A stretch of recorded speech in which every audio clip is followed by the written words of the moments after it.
Service Road.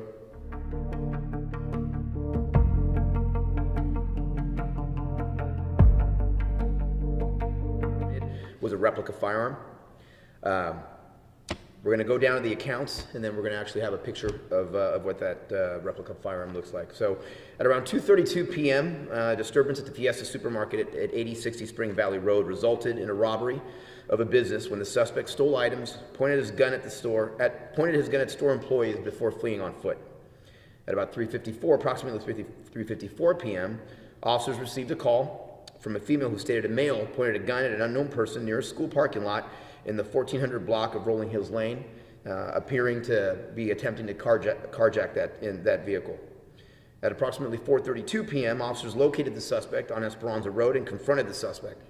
The suspect reached into his back waistband, produced a handgun, and pointed it at officers. The officers did not return fire at this point. Pictured is the individual, the picture that was taken at the scene, the individual pointing his weapon at officers. At approximately 4:54 p.m., the suspect is seen running through an apartment complex in the 1300 block of Esperanza Road. At approximately 5:09 p.m., a robbery call came in from the CBS at 13033 Coit Road regarding a suspect who entered, took property, and fled out the back door. The suspect pointed his gun at the manager as he was fleeing. At approximately 5:23 p.m., a 911 call came in regarding a man with a gun who was on foot.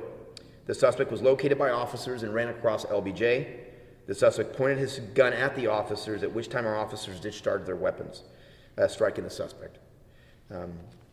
You'll see that's the individual on the on-ramp there with what appears to be the firearm being extended out with both of his arms.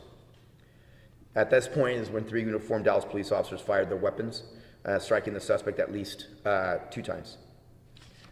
Here is the picture of the weapon. The picture on the right is the weapon, or the item that the suspect had, the replica firearm.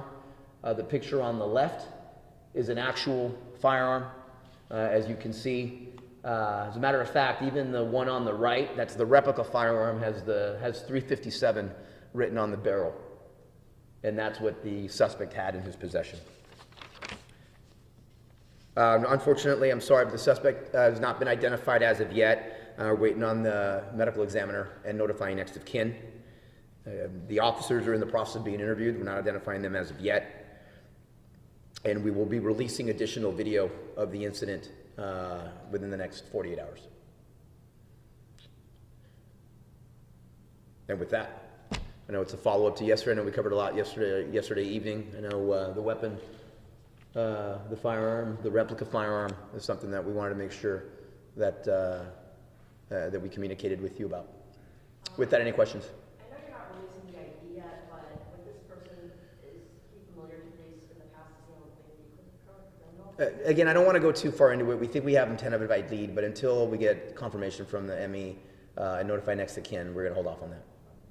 Chief, yes, sir. How common are these replica weapons? How often do you guys see these, and what exactly is their purpose? Well, I tell you, obviously, been doing this job for nearly 30 years. I'll tell you that it happens more often than you'd think. Unfortunately, I don't know this individual's state of mind. Certainly, when you have a replica firearm that you're pointing at a police officer after having committed multiple robberies, the expectation is there that if you point that something's going to happen. And so, it's a tragedy. I certainly can tell you it's a tragedy for our officers to have had to use lethal force on an individual that has a replica firearm. But unfortunately, as you can see in the picture, it certainly looked real to the officers, and it certainly looked real to the victims that this individual was victimizing throughout the day, and how terrorized they were throughout that incident. And so, unfortunately, it does happen. Really, obviously, to perform the robbery, it was successful for him. As far as confronting officers, it's tragic when those things happen. Chief, there's been some questions about the scene where the shooting happened that were potentially close to drivers and putting bystanders at risk. Can you address that? Yeah, absolutely. I'll tell you, recently, when at one of the first incidents near the school, we had time. Actually, the school went on lockdown when the individual was there and officers were responding. Again, I've said this before, I wish we could be perfect. But when officers are responding, their number one priority is to deal with the threat. And that situation, the individual, as you saw, running across the lanes of LBJ, and the officers in pursuit, he had just committed a robbery. The officer's priority at that point is to stop the threat and deal with the individual.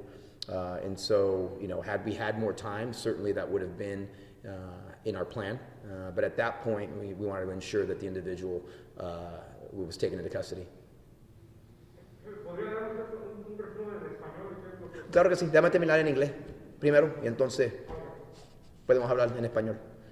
Anything else? Okay. Ahora en español, ¿lo quiere? Okay. So, esto solamente vamos a continuar de lo que estaba diciendo anoche con lo que pasó.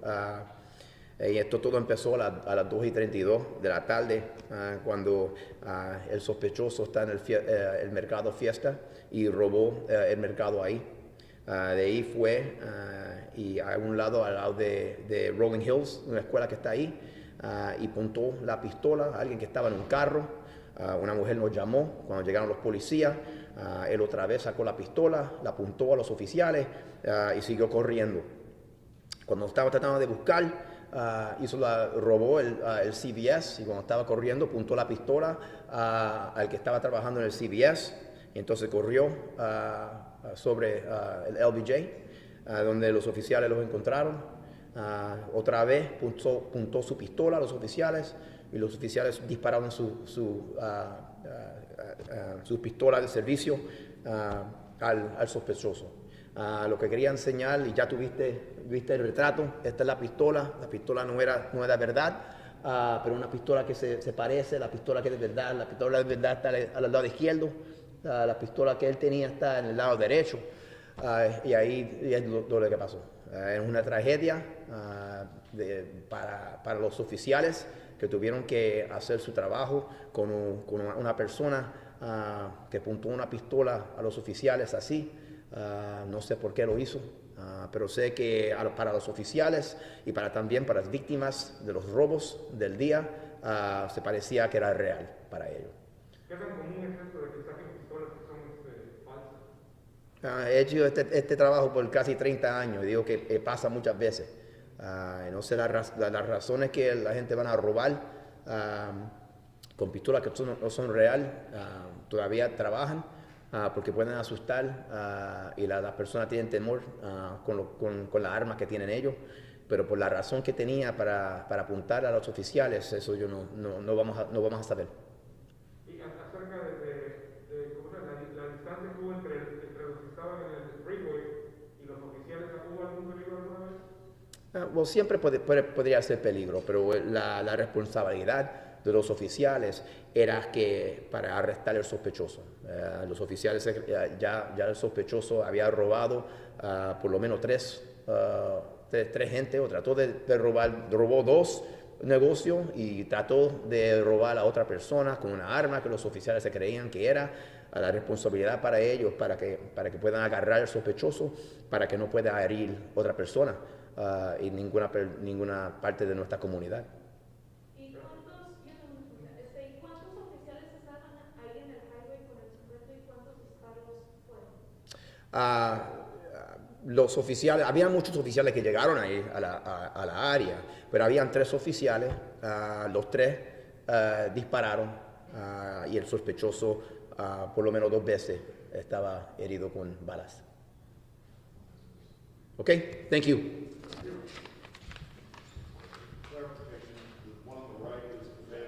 The one on the right is the fake. Yes.